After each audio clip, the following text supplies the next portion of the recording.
All right, we're recording. So I am super excited to be talking to Therese Clark today from Barwon Health. Hi, Therese. Hi, Erin. So today we're going to be talking a little bit about the project that we worked on together last year, which was all around, a very small part that I helped you with in a much larger project around some work that Barwon Health has been doing to community fundraise to build a kids rehab centre out at McCalla Centre. So you are the manager of that team, the VPRS team and the YATS team as well, who work in that area and will be the ones that will be working in the brand new centre, which will be so exciting. So I came in to help the team from a co-design perspective, just to help bring the human-centred design. But, you know, it was really something that has a much bigger life than the little part that I did. So maybe do you want to tell us a little bit about the history of the project itself, not just the co-design, but the whole piece? Sure. So in at Barwon Health, we have a paediatric rehab service and a young adult transition service, and currently we see them in an adult health facility, which is an amazing adult health facility, but wasn't designed with young people in mind. So it's really important that we consider the needs of young people. They have different needs than older people, and they need to feel safe and comfortable in the environment where they get their therapy.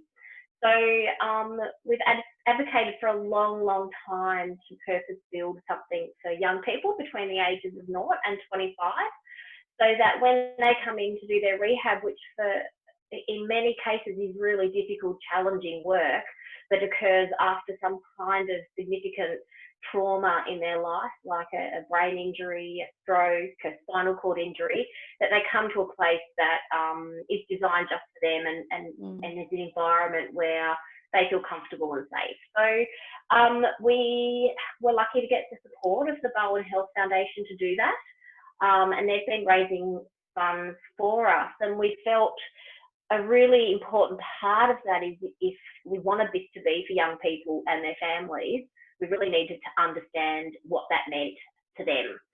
So rather than looking at all of the research and the evidence and fantastic places that have already been built, we started off wanting to look at, from young people and families' perspective, what does that even mean to them? What does going to a rehab centre mean? What would it look like if they went somewhere and they felt that it was a safe place to be? So really, in parallel to the fundraising, before we even got started on designs or plans or building, we decided to start with families and what their needs were. And so that's when we were lucky enough to get some funding to bring you in, Erin, to help us co-design with the family. Yeah, and I think from my perspective too, like, I mean, it was a dream project on so many levels. I mean, it was so fun. It was so amazing to be able to work with the kids. But one of the success factors, I think, and one of the things that also contributed being so great was the fact that we started doing this early. So like you said before, you know, the architects had been engaged. It was, you know, I'm sure it feels like the project's been going on for a while for you because you've been fundraising for a while. But sometimes when it comes to co-design, it happens a little bit late, whereas this was kind of perfect in that it happened way up front. So I think that's a really important thing to call out and, you know, made it even more meaningful. Yeah. It's really meant that now when we are at the point of designing the building, every time someone brings up something new, I can actually reflect back to the co-design outcomes and say, well, actually, this is what the families thought. And I'm not sure that that's consistent with what the families thought. So can we talk that through? And my experience being part of the overall design group is that when I say that, people listen. So it's kind of different than me saying, I don't think that's a good idea, guys. Yeah. But when I talk about what the consumers say, they go, oh yeah, okay, that's really important. And in fact, they've got to the point where they now ask me sometimes in advance, what did the consumers say about that? Awesome. And when I didn't ask them, they go, well, can you go and find out, please, Therese? I love it. I love it. And I think, you know, like when we talk about success factors, you know, the passion that you and the team have for this work, and the fact that, you know, that wasn't something that I needed to sell to you. You know, you were convinced that this was the right way to do it.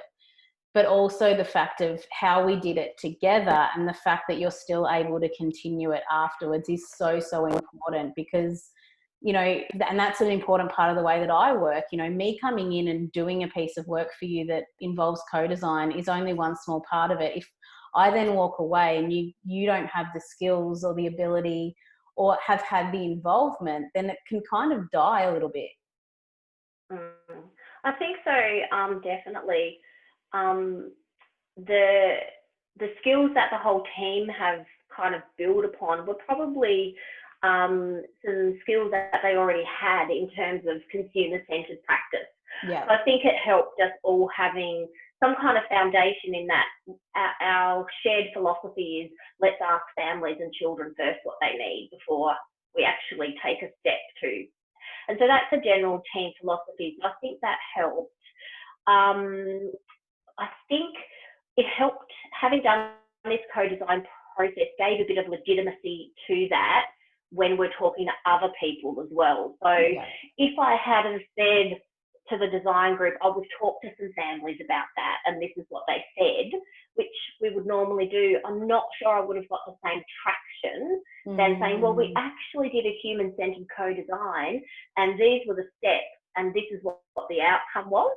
And there seemed to be perhaps a legitimacy then to the voice of families that might not otherwise have been there had we not done that.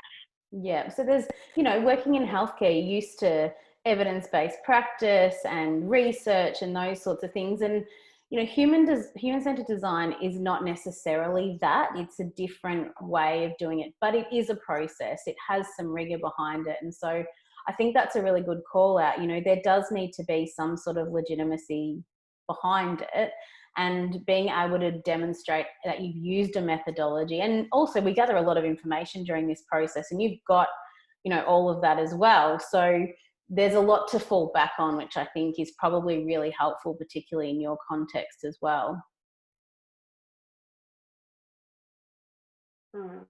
Yeah. I think that even beyond project, that methodology helps us move forward when we continue to ask questions. So since we've done the piece of work for you, every time I've asked to go back to the consumers about something, either about this project or something else, we've had a sense of where to start. Rather than just go and ask a random question. There is a methodology to it, and you go back and you think about how might we statements and the process. So we've got a process to follow. It may not be as robust sometimes as the co-design methodology in itself, because that was a very discrete bit of work, but it still means that we're not just going back and asking families questions. We've got some thought behind it, and we know what we're asking, and we're reflecting on it, and we're, reframing and all of those kinds of things. So I think it has given us some skills to continue to ask questions and get further information and refine them. And so that to me, as a scientific practitioner, that bit of it, I was able to sense there was a methodology, I suppose. And I think there was a link to me between, evidence-based practice and the methodology, because it is a type of evidence if you follow a systematic process. So I don't think any of the team were ever particularly worried about that. I think as health has evolved so much now that evidence-based practice is about different things, not just a randomised control studies. Because there are very few quality ones of them even. And when you do them, they don't give you the answers that you want. So I think this to me is just another part of the evidence that we need to provide a safe, quality, equitable kind of service to the people that that we work with.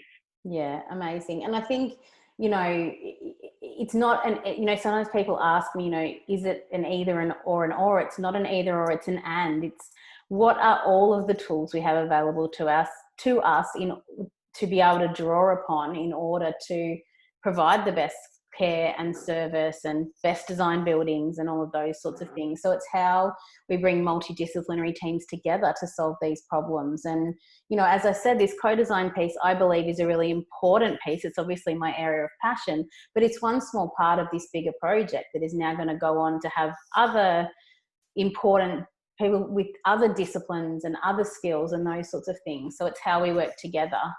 As well. But I think there's just one thing that you said in there that I think is really important to call out, in that, you know, sometimes I think these processes can feel hard, and we obviously did quite an intensive process, and your team was amazing. They've got clinical responsibilities that have to come first, and so juggling this piece of work was, you know, in sometimes a challenge. Like, you managed it beautifully and the team was so willing to do it. But I think your point about anything you've had to do, you've been keen to do since, doesn't have to be so rigorous. And I love that. And I think that's a really good call out, because asking our customers or our consumers or our clients for their view doesn't always have to be this big, massive project. It can literally be going back and asking 2 questions, you know, what's working, what's not, or when it's very specific about a specific element of design, going back and just asking, you know, getting whoever you can. It doesn't have to be the same amount of people. So I think that's a really important call out, so that we know and remember that not every consumer engagement is a big project like this. Absolutely. And from that project, we've asked questions not just about our build, but about some other things that, so we've been able to go back about our build with some designs, and we had a 2-week turnaround. We just grabbed whoever was coming in at the time, and we were able to show them 3 options, and we were able to work through what is it you like, what is it you don't like, is there anything that you think's missing. So we just asked them some very simple questions, and so at the end of their clinical appointment, it didn't require a great kind of deal of planning or time added. And we also have gone on and actually done it a little bit more sophisticatedly than that on another area of our program. So it wasn't as lengthy as the co-design for the paediatric build, but we took a month and we had a couple of questions and we thought it out, and so it was a little bit more intentional, I suppose, in terms of what we wanted to discover.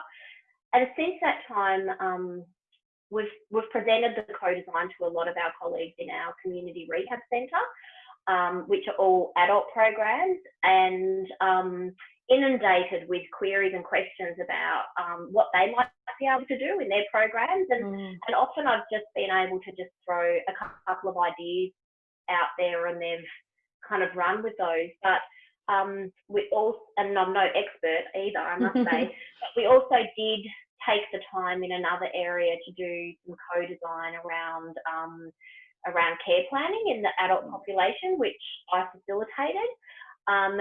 And so I feel that the skills that we learned from you have been useful in other contexts. And it's partly about having a bit of a methodology to follow.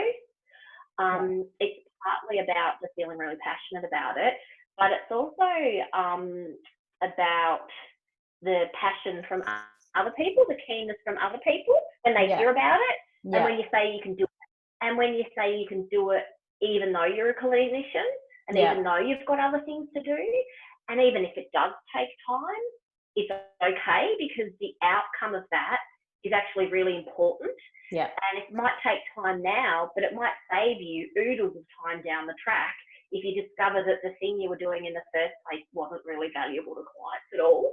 Absolutely, absolutely. And, you know, like, in fairness, we all spend a lot of time, growing up. We study, we further educate, and we are trained as experts and, you know, given credibility because of that expert status and knowledge and understanding, and it comes from a really good place. So this is quite different, because it's turning that on its head, saying you are still that expert, but imagine if you ask some really great question of the people who are experiencing it, and they tell you something that you never ever thought of. You know, imagine the possibilities of that. So it's amazing. And I love, you know, when we caught up for lunch a couple of months back and you told me what you'd been doing since, and it just fills me with such joy. I love it so much. I just love the fact that it's had a life well beyond me.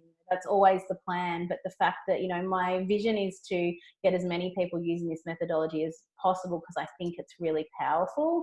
And so to hear that you are continuing it on both within the same program and in the other program that you're working on just fills me with so much joy. I love it so much. So I think you just made it really accessible, Erin.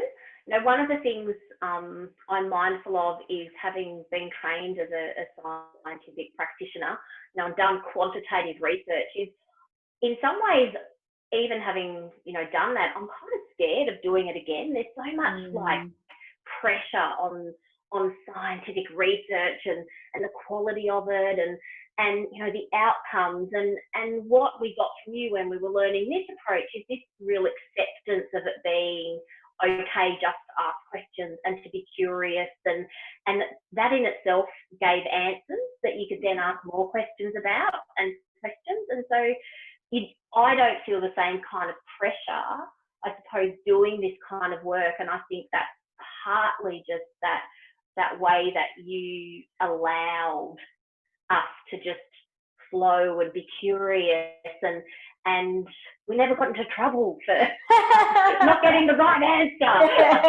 So there is no right answer. There's just more questions. Exactly. There's more questions and there's more curiosity. So I think part of it, you know, from my perspective, I don't know whether we would have had the same outcome if we'd had a different kind of master and apprentice kind of approach. I don't know whether we as a team would have ended up in the same place. So because we felt a sense of acceptance and care for the journey that we were on as a team, that I think is probably a large part due to the way that you joined on the journey with us. I will say as well that one of our clinicians went on maternity leave at the end of our project, and she's just returned back from maternity leave. And one of the first things that she talked about in her new goals for her first 12 months back at work was actually doing some more work on co-design. Oh. So I think that again speaks to the impact that it had on people in the team, you know, wanting to use those skills to kind of extend their knowledge of what families and clients and young people wanted, but also just to almost inspire themselves. I think that's what we got out of it. We felt inspired and more engaged and more passionate at the end of it than we had probably at the beginning. So it it really motivated us as a team, and it inspired us as a team across the board, not just in what these families wanted in a new building. Yeah. Oh, that's so amazing. I love that so much.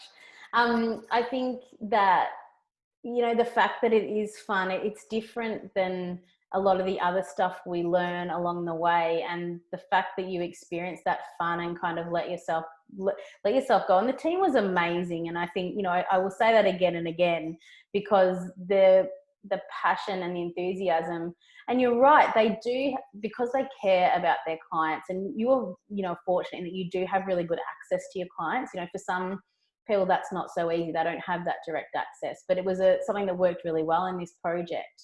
And you mentioned before that, you know, a lot of this is skills that the team had, and I think that's absolutely true, and I think that's part of what made it easy for them.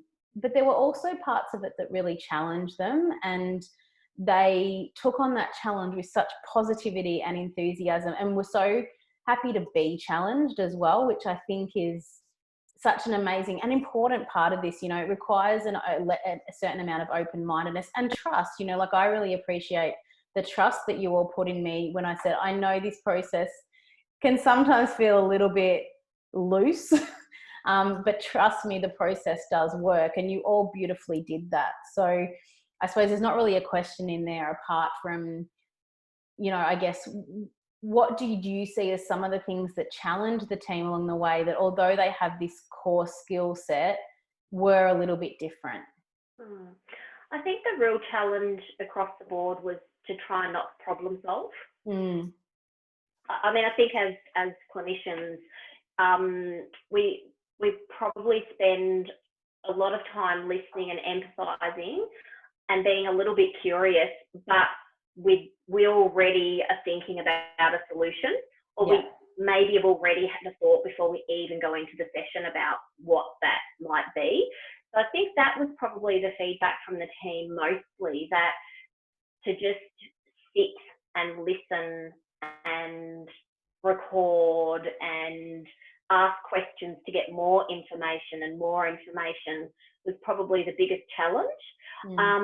But one that probably on reflection helped them actually clinically as well, to allow more time to actually get to the client's experience before designing therapeutic interventions. But yeah, I think that was probably the biggest challenge that affected us from a clinical or a therapeutic perspective, I think. Yeah. I mean, and I think, you know, that kind of gets me on and one of my other passion areas around, you know, some of the, you know, how stretched our healthcare system is, how time pressed people are, how much it is about, you know, potentially becomes more about the technical solution or the clinical solution to things, because practitioners simply don't have the time, or, you know, those sorts of things. So the fact that, you know, to bring more empathy into their practice is so amazing. You know, not something we set out to do, but such an amazing side effect, I suppose, of that. So I love that. I love that a lot. I can certainly, and this is just an observation from afar, but I can certainly observe the difference between the clinicians on the team who were involved in the co-design process and the newer clinicians on the team, in terms of when we talk about this process, and then perhaps not fully understanding the sit back and listen and curious and more questions and more open questions. And so I think it did have a profound influence on the way that people actually started working clinically with people. And I can still see that in the team conversations that we have. And so one of the things as a kind of manager that I need to think about is how I can, you know, continue this process so that each member of my team has an opportunity at some point to be involved in it, because I think not only will that be beneficial for the families and the parents and whatever questions that we have, but also to them from a clinical perspective, because I think it did actually extend upon skills and was transferable to the clinicians who are involved. Amazing. That's so amazing. I love that. You know, and I think, you know, that's always the challenge when you do sort of a discrete piece of work, is in how you kind of induct new team members in that. So, but it's that's just so wonderful that it's had that broader impact. And I love it when there's unintended positive consequences more so than anything. So, without going into too much detail about the process itself, because I think what came out of it is just as if not more important, but, you know, we designed a process that was specifically tailored to, you know, the outcomes we were trying to achieve around engaging the kids and their family, but also really importantly, upskilling the team. So we did a series of, you know, introduction to human-centered design workshops. The team, you know, got really hands-on then, because they did all of the empathy the interviews themselves. So I wasn't actually involved in that. We did some work, and again, their clinical skills certainly helped with that. We then came back together, we debriefed on all of the information, and then we had designed these, what we thought were amazing co-design workshops. We were going to do 2 co-design workshops. We were going to have a room full of families, kids and parents, and it just didn't work out that way, did it? Do you want to tell us a little bit about that? Yeah, so I think one of the big challenges that that we have in any kind of clinical work really is groups, particularly when we're talking about families and young people who've got so many other things in their life that they have to organise. And so we thought at first that doing it in groups would be really valuable, because we'd get people kind of sharing ideas and would get a different dynamic. And unfortunately, as is often the case, we weren't able to make that happen. So in the spirit of flexibility, which is what this is all about, yes, and certainly being a paediatric therapist helps when you're talking about flexibility, because you have to be that every day. We decided to proceed with those same activities, but actually do them in family groups. So it created a whole other group of opportunities. So previously, when we were going to do bigger groups, we're going to separate families. We're going to have a parent group and a client group and a sibling group. And whereas when we did it in families, we just had one group that included the client, the sibling, and the parents. And we got lots of family groups actually of all different ages, and there was just a extra richness to the information that we got out of those that was an unexpected benefit, that it opened up conversations between families that we hadn't actually heard as clinicians before, and conversations that they'd never had with us either. So I felt with the ones that I went into, I learned more about some families that I've been working with for kind of close to 5 years that I hadn't known. And so even though our plans didn't work, actually what came out of it at the end of that was something really amazing and wonderful. So that to me, though, kind of sold the whole process to a lot of the team, that it is just about being open and curious and flexible, and not to be fixed on a particular answer that you're after, but just collect information that's meaningful. Because if we were after a particular answer and we were fixed on that, then we wouldn't have done it any other way. We wouldn't have been able to change our idea or our route. So, okay, well, that didn't work. Let's just ask them this way. And so, at the end of it, that was a key critical kind of turning point for a lot of people, I think, in saying, oh, okay, it's okay we did it this way, because we actually got some really good information. So next time I get stuck with something, it's okay. I'll think about something different and change direction a little. And it underscored the point about just listening, and the power to just listening and be curious and being empathetic, because people came out and went, I didn't know that about that family. I didn't know that sibling had so much to say. I didn't know that relationship existed between that, that patient and that sibling. And if I'd known that, there's some therapeutic opportunities there that I totally missed. So there was a lot of learning came out of something that potentially, if you were looking at it in a different way, would have been seen as a failure. 100%. And I know how I've approached things in the past. I definitely would have seen that as a failure. But when this whole this process, it really just opens it up as an opportunity. Like you said, okay, that didn't work, but the methodology through, the method through which we were going to do it wasn't the important bit. The important bit was the conversation. And I 100% agree with you. I think, the way that it ended up was the way that it was supposed to end up.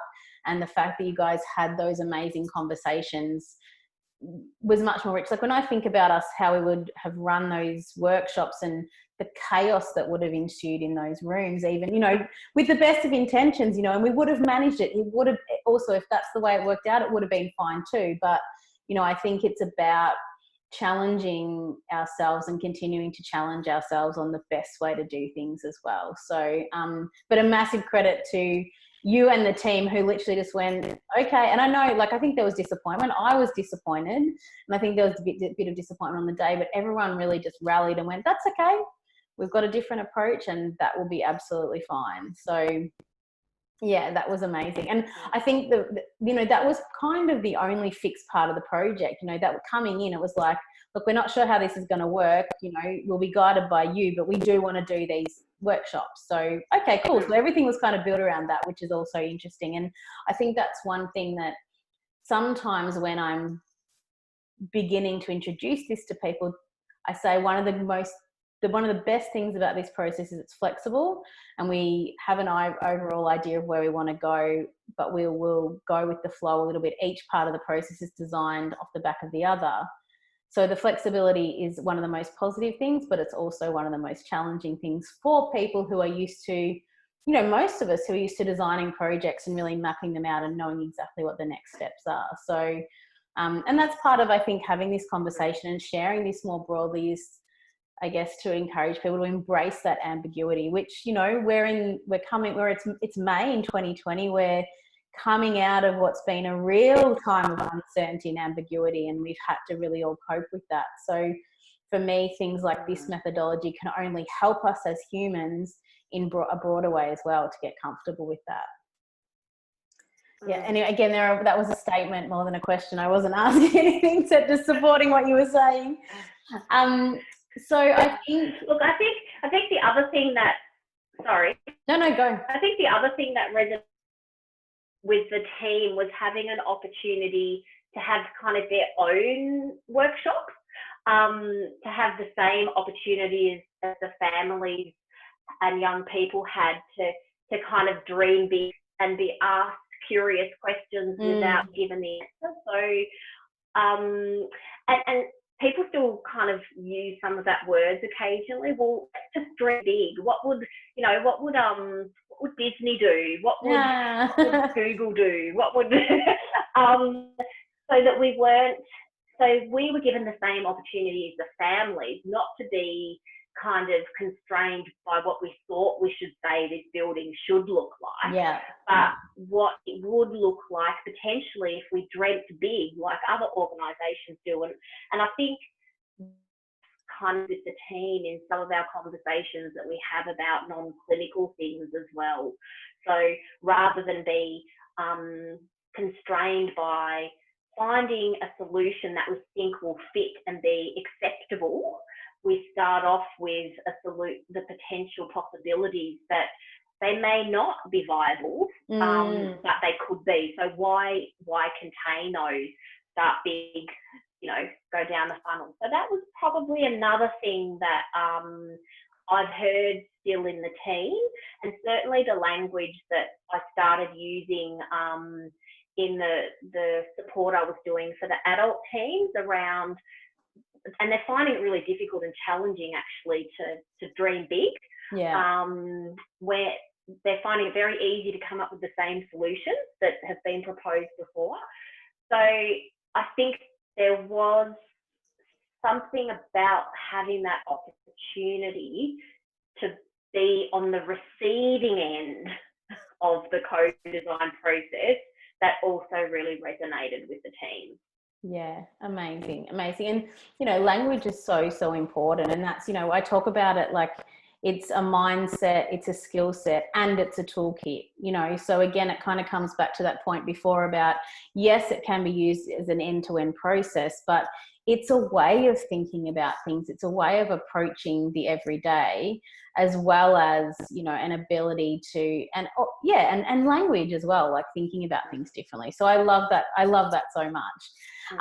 So you mentioned there too about, you know, this has been a long time in the making for you, and you are so involved and so passionate. And you know, when we first met, one of the things that was helpful about it is that you did have a good vision of what this might look like. Being, and you know, when I talk about when we go through our discovery process about what we think we know in the context of we do have a state of knowledge, but we're open to learning different things. But you did have, you know, quite a good picture in your mind, I think, about how this was going to look, but you constantly kept challenging yourself around that. So what was it, what were a couple of key things that came out through this process? I think it's fair to say that some of it wasn't too surprising, but that there were some things that came out that were a little bit surprising or might have been missed had we not gone through this process. That's a good question. One of the challenges I'm having in thinking of an answer to that is it's all so over familiar to me at the moment. Well, you now so much are speaking from this is the process that we've gone through and this is what we learned. Yes. So yeah. Yes. And also kind of having used that knowledge in the design group, you know, so we've got to the point with the project that we've nearly finalised the design. So as being part of the design group, it's kind of, I've been talking over and over about the results of the co-design. And so I'm not sure what I thought I knew and what I didn't know. It's all just now one. You are just the voice of your customers. It's amazing. You're living and breathing it. Well, there was one thing that you said. There was one thing that you said before that, you know, and I suppose I haven't been involved in the detail of it for a little while, and I do remember, you know, some of the things that came out. But one of the things you mentioned before was the richness of the feedback that came from the siblings through those family discussions. And I can remember that one of the call outs we made was, you know, and you mentioned it before, not quite realizing the importance of the siblings, you know, so maybe just talk a little bit about that, because I think that was one of the call outs that came through. Yeah, and look, siblings have been an often missed kind of part of the family in the whole paediatric world, I suppose. Not just particular to rehab and for children with any kind of chronic illness who attend hospitals and rehab centres a lot, you know, there's a whole influence on the family of that experience. And so having the siblings come along to some of those family workshops was really, we got some really interesting information about what involvement they would like, but also what a nice place for them to be whilst they were waiting for their siblings would be like. And look, it did vary across ages. That's the challenge when you're talking about 0 to 25. So I think it was just the major call out really is that when we were designing this, we needed to think about that the siblings might be coming to a lot of those appointments, and that if they were, some of them wanted a quiet space that they could be, and others actually wanted to be involved in the therapy itself. Yeah. So we need to have a bit of a mix of possibilities and opportunities for that group across all the ages. And and look, I think we probably should have known that. It kind of makes intuitive sense. But it was really useful to have the siblings say that. Yeah. And that's, I mean, that's the power of the voice, right? That's absolutely right. And to be really, the other thing that surprised me about the siblings, I suppose, that really was a new dawning for me, is how involved they wanted to be. They were so excited to be asked. They were so excited to come along and talk about it. They were so excited about what the centre was going to look like for their sibling and how much better it was going to be for them. And you know, it dawns on you then what an absolute amazing ally they could be in a therapy program, and what a missed opportunity that might have been for us up until now. And in a centre, building a centre like this and having heard what they've said, not only thinking about what the physical environment would be like, but when we actually move in there, if the physical environment's right for them as well, then there's a whole other range of opportunities to engage them in the actual therapy with their siblings. So I think that was, really quite powerful in the end. And it was, and whilst it was only a few siblings, they were all saying similar things. Yeah. And I mean, isn't that, that's the great part of this process, in that, you don't need to speak to hundreds of people before you start seeing some themes, enough to have you go, if there's this many people out of the people we're speaking to saying this, then there's definitely something in it. So that's gold. I think one thing, and you spoke about then about how the place feels, and I think that was another, not necessarily surprising, because I think you'd called it out up front, but that was some really strong feedback that came back from the families themselves about the way that they feel right from the point that they arrive through the whole cycle to when they leave each appointment was just so important, and the role that they were wanting the building to play in that. Yeah, I think when we first thought about buildings, we were kind of thinking more about what the walls were like and what the floors were like, more from, we don't want them to look like a hospital. And certainly that was an overarching theme, and no surprise to anyone that people didn't want to have to come to something that looked like a hospital. But it was beyond that, when they were talking about things that would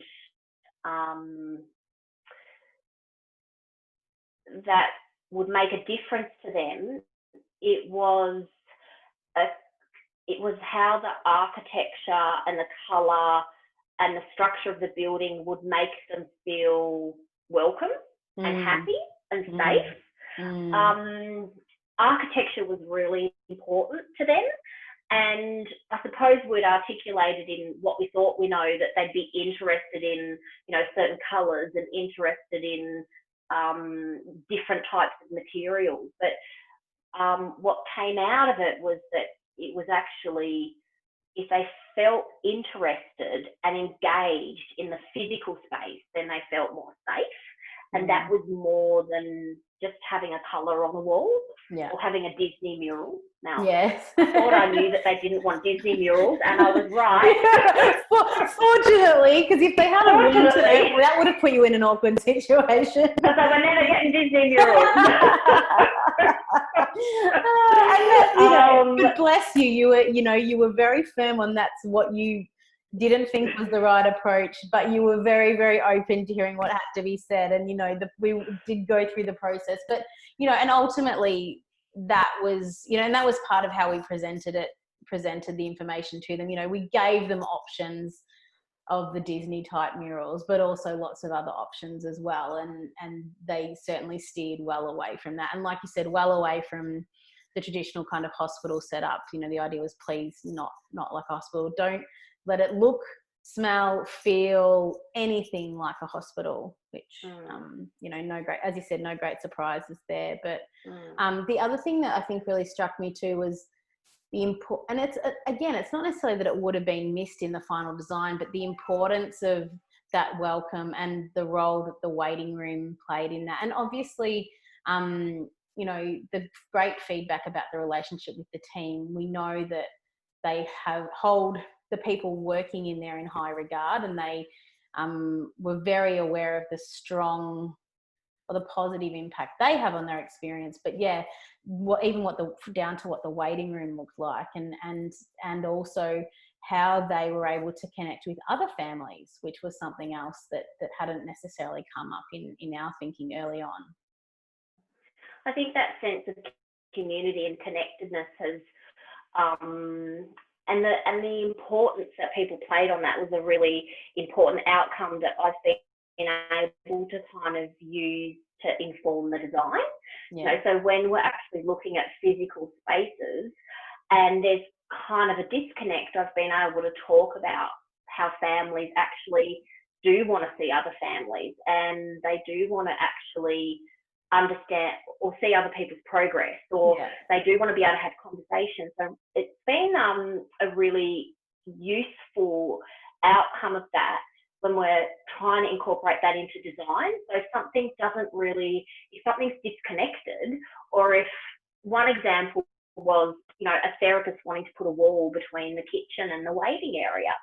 And I was able to talk about, you know, that the vast majority of families who we spoke to actually wanted it to be really open. They wanted to be able to feel as if they were part of a community and to talk and to be connected, and that they weren't actually concerned at all that other people might see them. And so it was really able to kind of break down a barrier physically and from a design perspective, that I think without having had that kind of co-design and that kind of common main theme would have been difficult to manage. And so I think that the design of the building truly reflects that families both wanted to be feeling connected, but also needed to have a private space for some things. Yeah. And so, lots of examples like that of the have resonated through that design group. We were lucky enough to get a design group and some people working on the design who, one of the first they looked at was the co-design outcome report, and they came back to us with of what they thought that meant in terms of design. And so that has really informed the process, and they were fantastic. We were really lucky actually that we got them, because I think they really understood. But I'm certainly at this stage kind of confident that the co-design actually did influence the end design. Yeah, amazing, which is so amazing. So I know things have sort of been put a little bit on hold because of the whole COVID situation. Obviously, being a health service, there's been other priorities.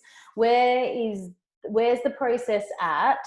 Are you still fundraising? Because I think that's a good call out if you are, for people. And also, when do you expect that the building might be built? So sorry, that's a triple barrel question. So let me know if you need me to repeat that.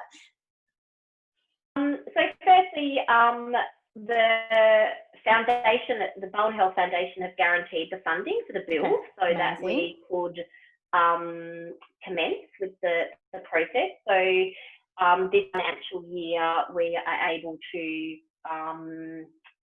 get it, commence the build. Amazing.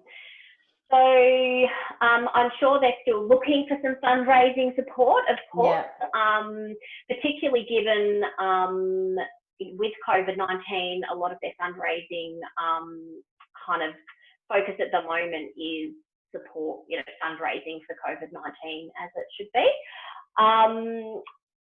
We are actually back on track with the project. So we had about a 6-week kind of pause whilst Barwon Health got prepared for COVID-19, and of course we've been lucky enough not to have to at this stage use some of those kind of facilities that have been developed down here. So everyone's got the time to get back onto this project. It's fantastic. So the project was a little unusual in that rather than go to an external architect straight away, we used our internal processes to get a concept design. And so that's all being finalised as we speak. It'll then go to tender for architects. We were, if the timeline had been stuck to, we were looking potentially at the contract for builders being around kind of November-ish. So I suspect we're probably looking at early next year now because of the slight delay. And the plan was completion of build kind of October-ish next year, which seems like a long way away. But I've been advocating for this project since the VPRS started in 2009. You're a patient woman. You're a patient woman. So I'm a lot closer to the end than I was in 2009. So yeah, it's really on track. You know, To be honest with you, the co-design came at a really good time for me because I've been advocating for so long. There's a large part of me for a long period of time that never quite actually, look, I just didn't believe it would ever happen, to be honest with you. Yeah, we've all been there, I think. That's right. And so having the co-design during that period of time where early in the fundraising, where, you know, we weren't kind of physically ready to kind of design anything or build anything, kind of helped because we had some momentum towards something to fill in that gap between when we had money to actually physically do something. It also showed a commitment on behalf of the organisation, of course, that they were actually, you know, that we would get there eventually, which was important. But yeah, it was a really nice personally to have something like this to kind of work towards this kind of far away dream that I had. Well, and I thought, surely if we ask all of our consumers and we have amazing kind of feedback, they'll definitely build it then. They'll definitely do it. That's right. Even more evidence for it. And I think, like you said, you know, like you have been at this for so long, but, you know, like we were just saying before we jumped on this call, you know, it's already the middle of 2020. So, you know, this year has just absolutely flown by in very strange circumstances, but it will be here, you know, before we know it, because time just seems to keep going faster. Yeah, amazing. All right, so you and I could talk about this forever and ever and ever, because I just love this so much. And I love your energy and I love how passionate you are about this. But I think you know, you need to get back to probably helping homeschool your children as well. But I'm so passionate about it that I didn't even brush my hair. I'm happy. That has got nothing to do with your passion for the project. Nothing to do with it whatsoever. But I just would love to wrap up. Well, I wouldn't love to. I would love to keep going, but I would love to wrap up on asking you the question about what advice would you give to somebody else who was in a similar situation to you and considering co-design? You know, what advice would you give them either about deciding to do it and then how to actually go through the process itself? Look, I wouldn't hesitate to say just do it. There was, it's something that, in truth, I had no hesitancy about at all to start off with, because if you are,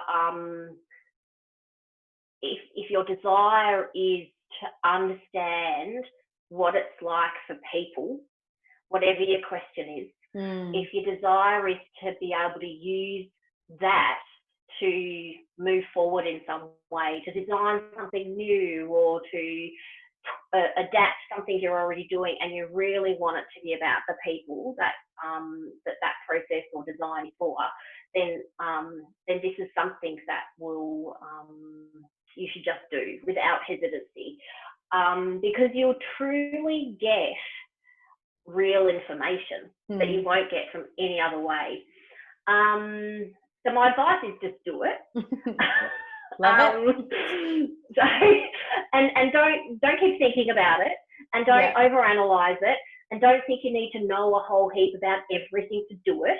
That it's actually, don't be scared that it's not a scientific kind of control group, experimental group if you're in health.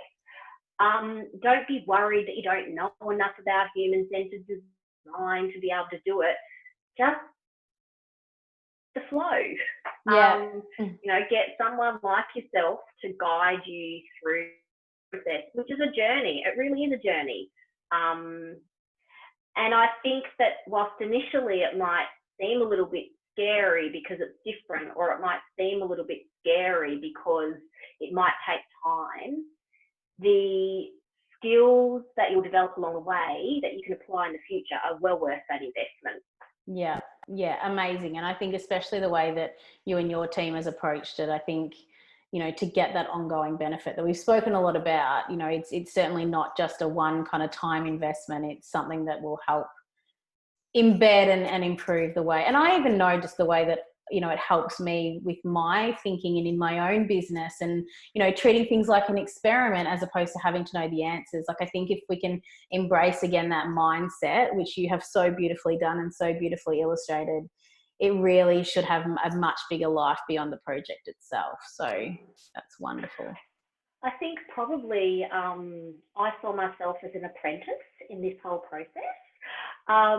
We're big on the apprenticeship approach in rehab that, you know, first of all, often you need to be guided or shown, and then slowly you share some responsibilities around doing something, and then you start to do some things on your own with a bit of advice back to your mentor, and then eventually you can do more things on your own. And that's what this kind of process felt like for us, that we had fully the support and care and unconditional positive regard from you to be able to do as much as we could, or ask questions, or as little, along this kind of journey of learning how to do that. Yeah. And so, and to just kind of model your calm approach to, oh, well, this didn't work, or try this thing, or how about we do it this way, or what do you think about that? So I think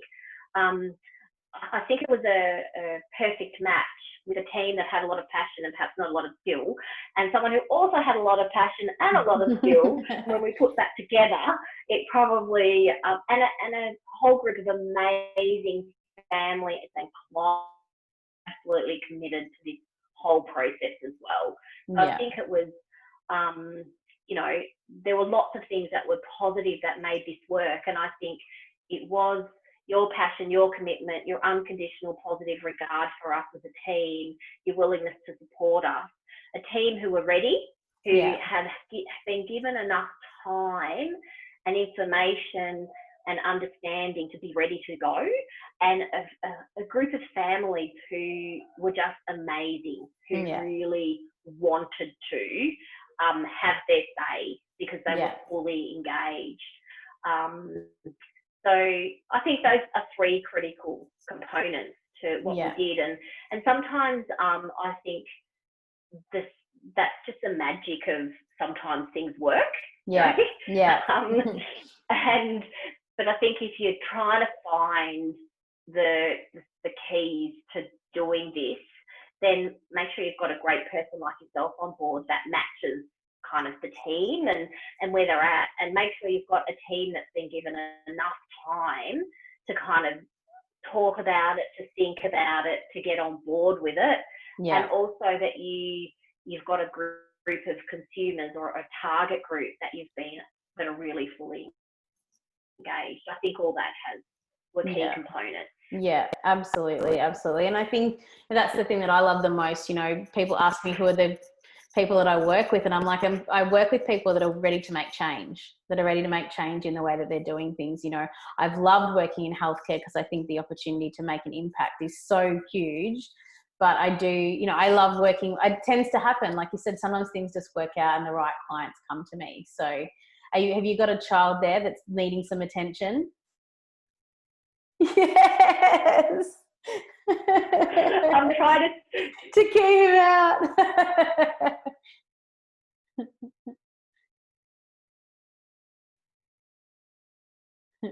I've just told him I'm being recorded. I said, if you don't want to be recorded, it's time to go away. I'm going to let you go. So interestingly, having children of my own, I did come home and ask them a few questions from the co-design, because I think, you know, that was the other thing out of it. You don't always just have to ask the group of users who currently attend your service. You know, there's a chance with some services that any one member of the community could at some point need your service. Absolutely. So, you know, I found just using that methodology simply when I was talking to other people's kids, like, if this ever happened to you, what would it look like for you, was kind of also.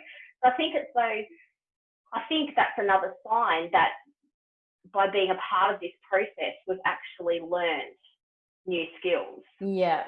And we haven't even talked about how amazing the kids were, but just the way that the kids approached this process and the way they were able to embrace the process was just amazing. But I mean, we can, I think there's that part of creativity that we lose as we get older, that working with these kids was just amazing because they are so open to the process. They're so open to drawing things and showing them and those sorts of things. But that could take us off on a whole other tangent that maybe we can discuss at another time. But I think thank you so much for your time. Thank you again. I will always thank you for the opportunity to do the piece of work with you, because I just loved it so much. And I love that, we're still able to keep in touch. We're still able to have these conversations, and I can't wait to come to and see the actual physical building when it's done in the not too distant future. So yeah, you'll be invited to the opening. I'll invite myself if my invite gets lost in the mail. I'll just invite myself. I'll just rock up. But no, I think thank you. You can come to the after dark opening if you like. Awesome, sounds good.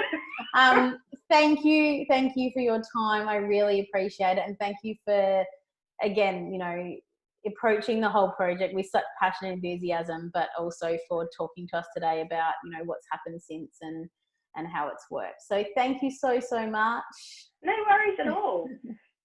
This will be one of the things that is when you look at your journey over your career for a long time, it'll be certainly one of the things that I will talk about for a long time, and I've learned a lot from, professionally and personally, I think. Yeah, well, I love that so much. I think it will be that for me too, so we'll share the same. Yeah. You just want to come and work with us now, don't you? I do, permanently. If you've got any kind of opportunities, I'd love to. Well, I'll keep you. You'll be my first choice. Thank you. I have zero clinical skills, but you know where my skill set lies. Thanks, Therese. Not at all.